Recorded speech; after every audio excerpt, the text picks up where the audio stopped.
Salut à tous, j'espère que vous allez bien. On se retrouve un petit peu en retard, mais j'avais prévenu, je prenais des vacances, sur cet épisode de Poudre et d'acier sur le bel UH-1 Iroquois, aussi connu sous le nom de UA.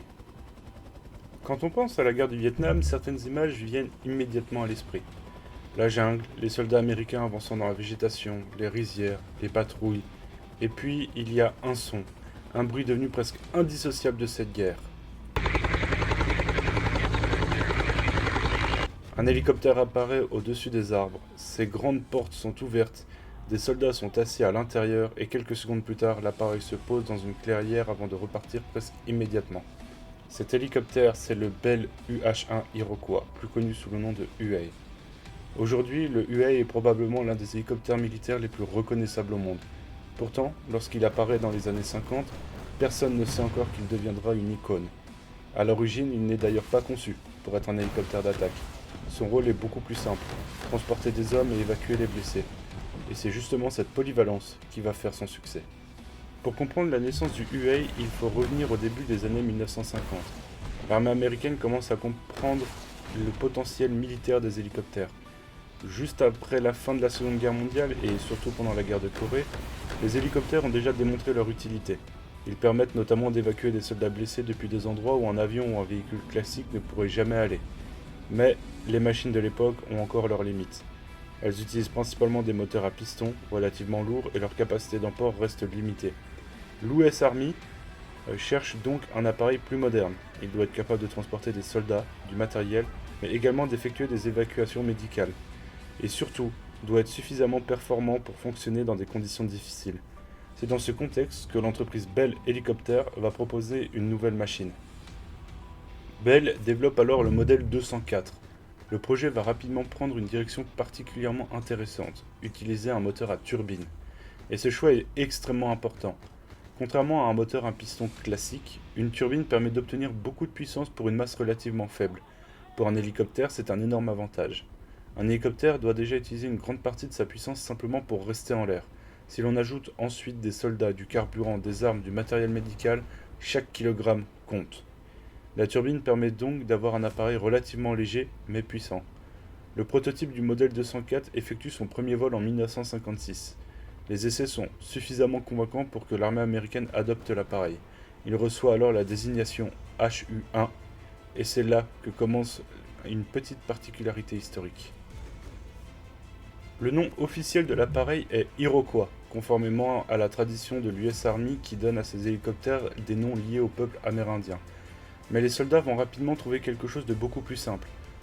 HU-1 se prononce approximativement Huey. Le surnom reste. En 1962, le système de désignation américain est modifié et l'appareil devient officiellement le UH-1. Le U signifie Utility pour appareil polyvalent et le H signifie évidemment Helicopter. Mais le changement administratif ne change absolument rien dans les unités. Pour les équipages et les soldats, c'est toujours le UA. Et ce nom va finir par devenir plus célèbre que le véritable nom militaire. Le UA n'est pas conçu comme une machine particulièrement élégante. Il est avant tout conçu pour être utile. Son fuselage est relativement simple et permet de disposer d'un espace intérieur important. Les soldats peuvent entrer et sortir rapidement grâce aux grandes portes latérales. À l'intérieur, on trouve généralement des bancs disposés le long des côtés. Ce détail va devenir particulièrement caractéristique du UA. Les soldats sont donc assis face à face avec leur équipement entre les jambes ou contre les parois. Et lorsque l'appareil vole avec les portes ouvertes, ils ont directement vue sur le terrain en dessous. Pour les missions médicales, l'intérieur peut être réaménagé afin de recevoir des civières. Pour le transport, il peut accueillir plusieurs soldats équipés. Pour le ravitaillement, il peut transporter du matériel et progressivement, on va également installer des armes. Le UA est donc une sorte de plateforme volante polyvalente, et c'est probablement son plus grand avantage. Le UA va connaître de nombreuses versions. Les premiers modèles, comme le UH-1A, restent relativement proches de l'appareil initial, mais Bell va rapidement améliorer la machine. Le UH-1B apporte notamment davantage de puissance et permet une meilleure utilisation comme appareil armé. Puis vient le UH-1C, avec encore davantage orienté vers l'appui-feu. Mais une autre évolution va être particulièrement importante, le UH-1D. Cette version dispose d'un fuselage plus grand et peut transporter davantage de personnel. C'est notamment ce type de UA qui va devenir emblématique des opérations de transport de troupes au Vietnam. Le UH-1H, évolution du D, deviendra ensuite l'une des versions les plus produites et les plus répandues. Il faut donc éviter d'imaginer que tous les UA du Vietnam sont exactement les mêmes. Sous cette silhouette devenue célèbre se cache en réalité une famille entière d'appareils ayant évolué au fil des années. Et c'est justement là que le UA devient particulièrement intéressant. A l'origine, son rôle est essentiellement utilitaire. Mais les militaires découvrent rapidement qu'un hélicoptère qui transporte des soldats peut également être utilisé pour les protéger. Imaginez une unité de UA qui doivent déposer des soldats dans une zone de combat. Le problème est évident. Pendant que les appareils ralentissent et se posent, ils deviennent extrêmement vulnérables aux tirs venant du sol. Il faut donc pouvoir neutraliser ou au moins repousser les positions ennemies. On commence alors à installer des mitrailleuses sur les côtés, puis des systèmes de roquettes. Certains UA deviennent ainsi de véritables hélicoptères d'appui-feu.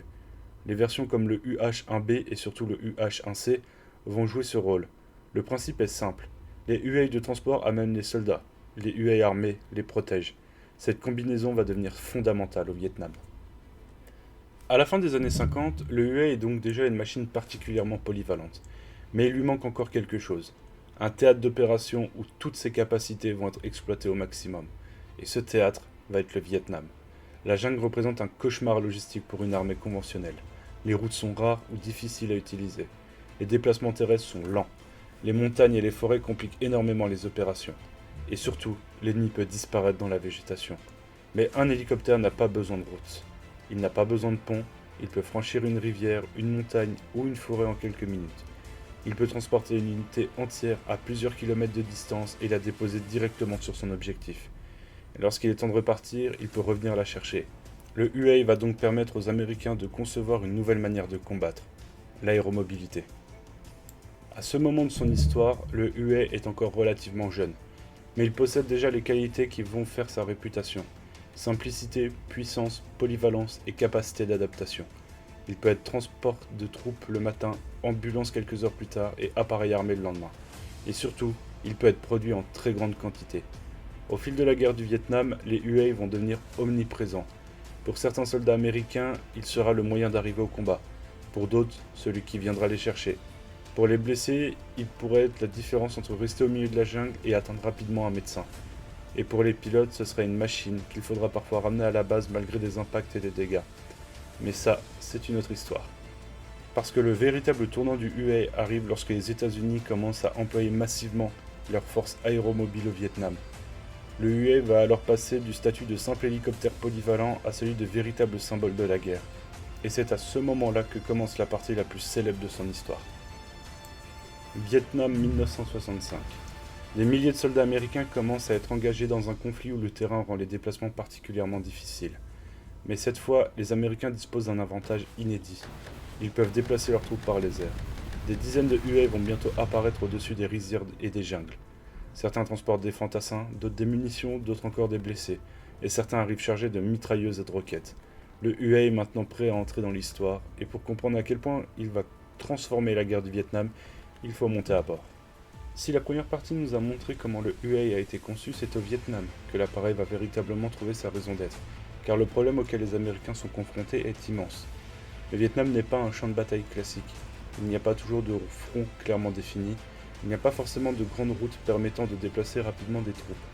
La jungle, les montagnes, les rivières et les rizières rendent les déplacements extrêmement difficiles. Et surtout, l'ennemi connaît parfaitement son environnement.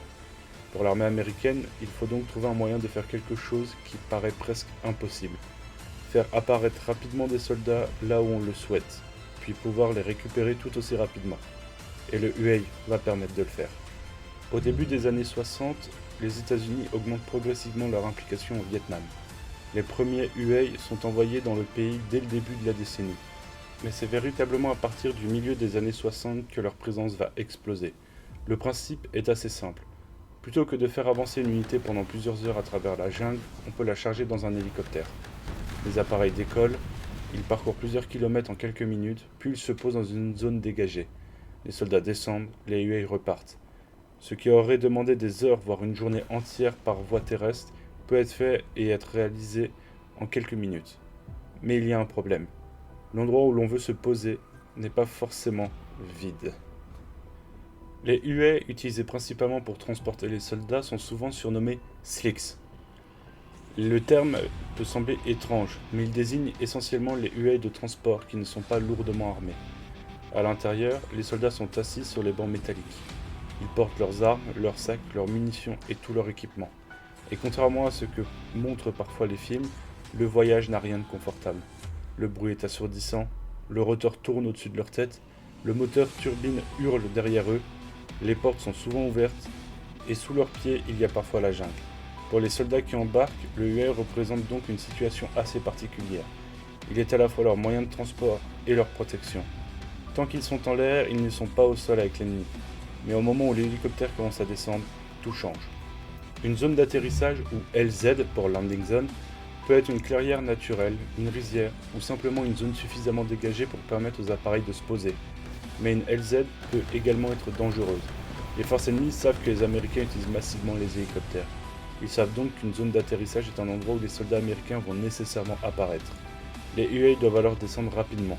Les soldats sortent, les appareils repartent. Le problème est qu'un hélicoptère qui descend devient une cible particulièrement facile.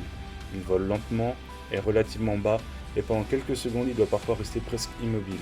C'est précisément pour cette raison que les Américains vont développer une organisation extrêmement précise. Les appareils de transport ne vont généralement pas être laissés seuls, ils vont être accompagnés par des UAE armés. Voilà une des images les plus célèbres du UAE au Vietnam. Un hélicoptère de transport arrive. À proximité, un autre UAE vole avec des mitrailleuses et des roquettes. Ces appareils sont appelés gunships. Leur rôle est d'apporter un soutien aux hélicoptères de transport et aux soldats au sol. Les armes peuvent être installées sur les côtés de l'appareil. On trouve notamment des mitrailleuses, comme la fameuse M60, ainsi que des lance-roquettes. Le UAE devient alors une plateforme d'appui-feu relativement légère. Ce n'est pas un avion de chasse. Il n'est pas conçu pour voler à grande vitesse. Son avantage est complètement différent. Il peut rester près du sol et apporter son feu directement là où les troupes en ont besoin. Et cette combinaison entre transport et appui-feu va devenir l'une des caractéristiques de la guerre du Vietnam. L'utilisation massive de UAE va permettre aux Américains de développer ce qu'on appelle la guerre aéromobile. L'idée est beaucoup plus ambitieuse que simplement l'utilisation d'hélicoptères comme des taxis. Il s'agit de concevoir toute une opération autour d'eux. Les hélicoptères peuvent transporter une unité. D'autres appareils peuvent assurer la reconnaissance. Des gunships peuvent fournir l'appui-feu. Puis les transports peuvent revenir récupérer les soldats. Le champ de bataille devient donc beaucoup plus mobile. Une unité américaine peut être déplacée rapidement d'une zone à une autre. Et cette mobilité permet aux commandants américains de réagir beaucoup plus rapidement. Le UAE devient ainsi un véritable élément du système militaire américain. Ce n'est plus qu'un simple véhicule. Il devient une manière de faire la guerre. L'une des missions les plus importantes du UAE va cependant être beaucoup moins spectaculaire, l'évacuation médicale. Au Vietnam, les hélicoptères vont révolutionner la prise en charge des blessés. Un soldat blessé peut être récupéré directement sur le champ de bataille. Un UAE médical arrive. Les blessés sont chargés à bord, puis l'appareil repart vers une installation médicale. Cela permet de réduire énormément le temps entre la blessure et l'arrivée chez le médecin. C'est cette rapidité qui est essentielle. Une blessure qui aurait autrefois nécessité plusieurs heures de transport peut désormais être prise en charge beaucoup plus rapidement.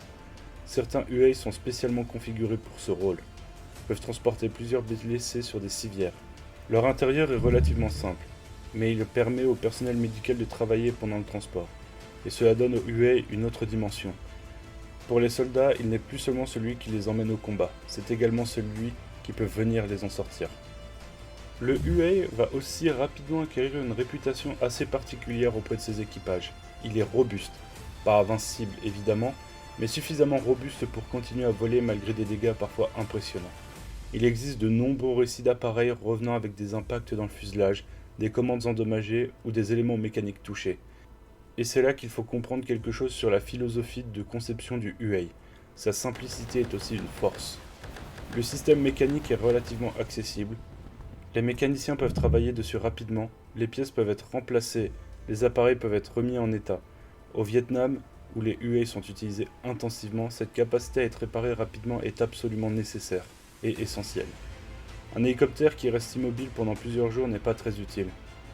Un hélicoptère qu'on peut réparer rapidement et remettre en vol peut retourner sur le terrain presque immédiatement. Derrière chaque UAE, il y a évidemment un équipage, et les pilotes sont confrontés à une difficulté particulière. Ils doivent souvent voler très bas. Cela permet de réduire le temps pendant lequel ils sont exposés, mais cela signifie qu'il y a très peu de marge d'erreur. Un problème moteur à plusieurs centaines de mètres d'altitude laisse parfois le temps de réagir.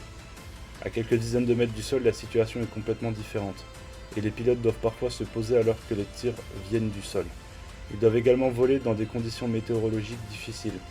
La chaleur et l'humidité sont importantes, la poussière peut être un problème, la végétation peut masquer les obstacles, et lorsque le UA transporte plusieurs soldats, chaque décision du pilote peut avoir des conséquences importantes.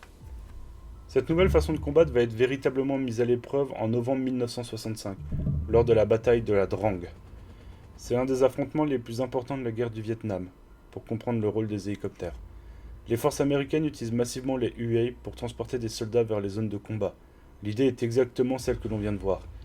Les soldats peuvent être déplacés directement du champ de bataille au lieu de devoir parcourir de longues distances à pied. Mais la Drang montre également l'envers du décor. Les hélicoptères doivent effectuer des allers-retours constants. Ils amènent renforts, évacuent des blessés, transportent des munitions, ravitaillent des unités. Et ils doivent aussi parfois revenir chercher des hommes alors que le combat sont toujours en cours. Le UA devient donc un élément indispensable de la bataille.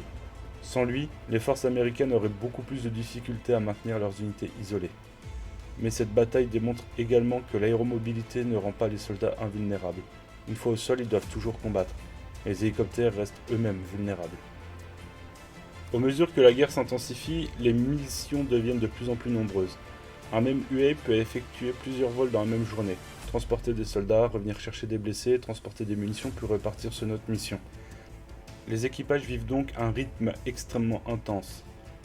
Et contrairement à une idée parfois véhiculée par les images de cinéma, le UA n'est pas seulement présent pendant les grandes batailles, il est partout.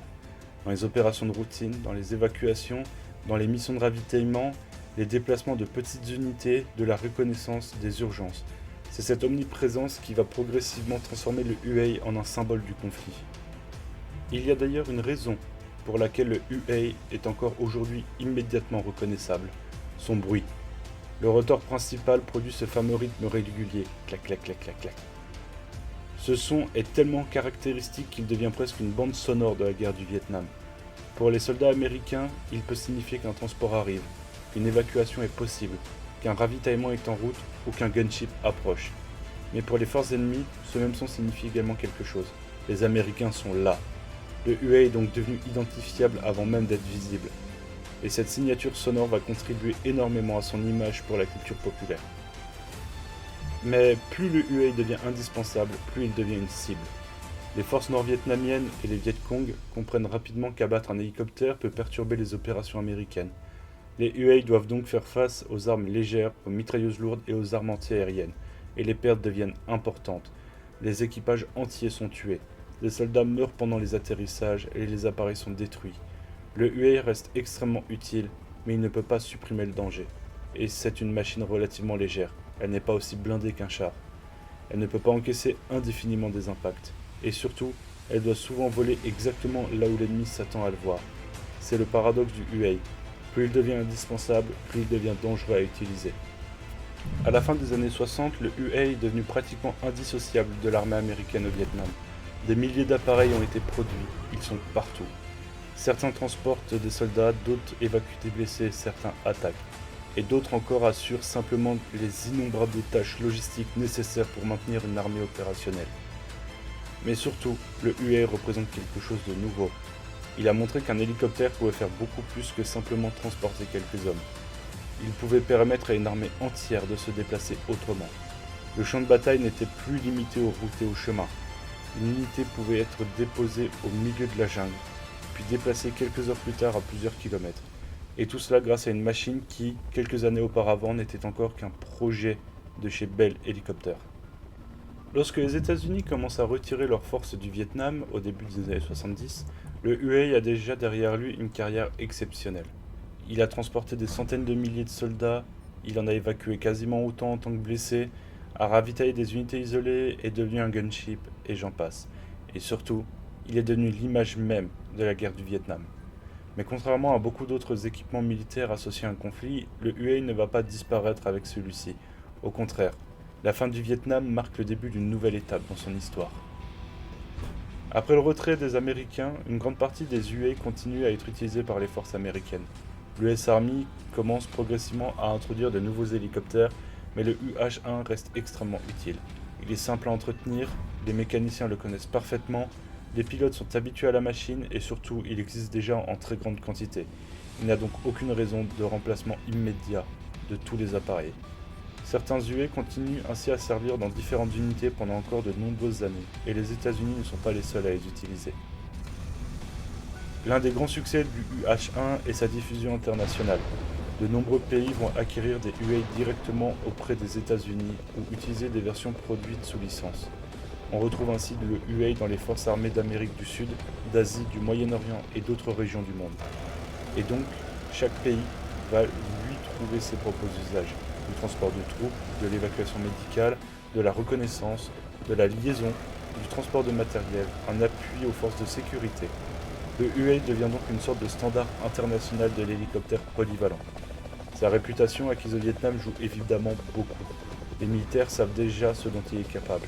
Ils savent également qu'il peut fonctionner dans des conditions extrêmes, voire impossibles, là où d'autres hélicoptères peuvent aller. Mais la véritable surprise, c'est que le UA ne va pas rester uniquement un appareil militaire. Sa conception polyvalente lui permet d'être adapté à des missions civiles. Et c'est là que son histoire devient particulièrement intéressante. Un hélicoptère capable de transporter des soldats peut aussi transporter des ouvriers. Un appareil capable d'évacuer des blessés militaires peut évidemment servir au secours civil. Un appareil capable de transporter du matériel dans une jungle peut également intervenir dans des régions isolées. Le UA commence donc à être utilisé pour des missions civiles et gouvernementales. L'une des utilisations les plus naturelles est évidemment le secours. Le UA peut se poser dans des endroits difficiles d'accès. Il peut récupérer rapidement des personnes, il peut transporter du matériel médical. Et surtout, il peut être équipé pour effectuer des évacuations sanitaires.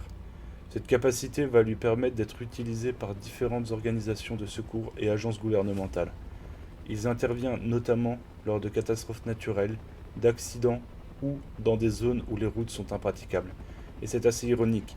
Le même appareil qui avait servi à évacuer des soldats blessés au milieu de la jungle devient progressivement un outil de sauvetage. Une autre utilisation va également devenir importante, la lutte contre les incendies. Certains UA sont équipés pour transporter de l'eau ou des produits retardants. Ils peuvent alors intervenir au-dessus des incendies de forêt. Le principe est particulièrement intéressant. Un appareil conçu à l'origine pour transporter des soldats peut désormais transporter plusieurs centaines de litres d'eau et les larguer directement sur les flammes. Et contrairement à un avion bombardier d'eau, l'hélicoptère peut se positionner avec beaucoup plus de précision. Il peut également travailler dans des zones où un avion aurait davantage de difficultés à intervenir. Le UA trouve donc une nouvelle utilité dans un domaine complètement différent de celui pour lequel il avait été conçu. Pendant ce temps, Bell continue à faire évoluer la famille. Le UH-1H devient notamment l'une des versions les plus répandues, et plusieurs améliorations sont apportées au fil du temps. Moteur plus puissant, équipement modernisé, avionique améliorée, une meilleure capacité de transport. Mais malgré ces évolutions, la silhouette générale reste pratiquement inchangée. C'est d'ailleurs une des particularités du UA. Même lorsqu'il évolue technologiquement, on reconnaît immédiatement sa forme. Le grand rotor, la poutre de queue, les portes coulissantes et cette cabine assez carrée. Le UA conserve son identité qui a fait son succès. Les années passent, puis les décennies. De nouveaux hélicoptères apparaissent, plus rapides, plus puissants, plus modernes. Des appareils comme le UH-60 Black Hawk vont progressivement remplacer le UA dans de nombreuses unités américaines. Mais le UH-1 refuse de disparaître complètement. Pourquoi ? Parce qu'il reste extrêmement pratique. Pour certaines missions, utiliser un hélicoptère beaucoup plus moderne et beaucoup plus coûteux, c'est tout simplement pas nécessaire. Le UA peut encore faire le travail. Et parfois, c'est précisément ce qu'on demande à une machine militaire. Faire le travail sans compliquer les choses. Et c'est probablement l'un des aspects le plus impressionnants de son histoire. Des UA continuent encore aujourd'hui à voler. Certains sont utilisés par des forces armées, d'autres par des services gouvernementaux. D'autres encore ont été restaurés et appartiennent désormais à des musées ou à des collectionneurs. On peut également retrouver des appareils utilisés pour des missions civiles. Évidemment, il ne s'agit plus nécessairement des mêmes machines que celles utilisées au Vietnam. Certaines ont été profondément modernisées, mais d'autres ont été restaurées. Et la cellule et le principe général restent reconnaissables. Une machine conçue dans les années 50 peut donc encore être opérationnelle au XXIe siècle. Pourquoi est-ce qu'il a autant duré ? La réponse tient finalement à plusieurs choses. D'abord, sa simplicité. Le UA n'est pas inutilement compliqué. Ensuite, sa polyvalence. Il peut être adapté énormément aux missions. Et enfin, son énorme production. Comme des milliers d'exemplaires ont été construits, les pièces, les connaissances et les infrastructures nécessaires à leur entretien ont largement circulé. Mais il y a aussi quelque chose de plus difficile à mesurer, la confiance. Un appareil militaire peut avoir d'excellentes caractéristiques techniques, mais si les pilotes et les mécaniciens ne lui font pas confiance, sa carrière sera limitée. L'UAE, lui, a gagné cette confiance au fil de millions d'heures de vol. Au départ, le UAE n'était qu'un nouveau projet de bel hélicoptère. Un hélicoptère polyvalent destiné à transporter des hommes et à évacuer des blessés. Lorsqu'il arrive au Vietnam, il va permettre quelque chose de nouveau. Il permet à une armée de se déplacer rapidement au-dessus d'un terrain qui aurait autrefois ralenti considérablement les opérations. Il permet de déposer des soldats au cœur de la jungle, de les ravitailler, de les soutenir et surtout venir les chercher. Mais le UAE a également montré des limites de cette nouvelle manière de faire la guerre. Il pouvait être abattu, ses équipages pouvaient mourir, et chaque atterrissage dans une zone de combat pouvait devenir extrêmement dangereuse. Pourtant, malgré tout cela, il a continué de voler. Et après le Vietnam, il n'a pas disparu, et s'est simplement trouvé une nouvelle mission. Militaire, médicale, civile, secours, incendie, transport. Des missions très différentes mais toujours basées sur la même idée. Être capable d'aller presque n'importe où et d'en repartir rapidement. C'est finalement cela, le véritable héritage du UAE. Il n'a pas seulement été un hélicoptère emblématique du Vietnam. Il a contribué à changer définitivement la manière dont les armées utilisent les hélicoptères. Et lorsqu'on entend encore aujourd'hui ce fameux clac clac clac clac, on ne reconnaît pas simplement le bruit d'une machine, on reconnaît le son d'une époque, le son du UAE. Si la vidéo ne vous a plu, n'hésitez pas à vous abonner, à liker, à partager, je vous en serai éternellement reconnaissant. Via le petit tease qu'il va y avoir, ça arrivera sûrement avant la vidéo du mois de septembre, qui va porter sur le petit tease que je vous laisserai en fin de vidéo. Mais voilà, c'est fait, ça arrive, un Discord est en cours de création, et puis je vous tiendrai au courant via les réseaux. Allez, salut!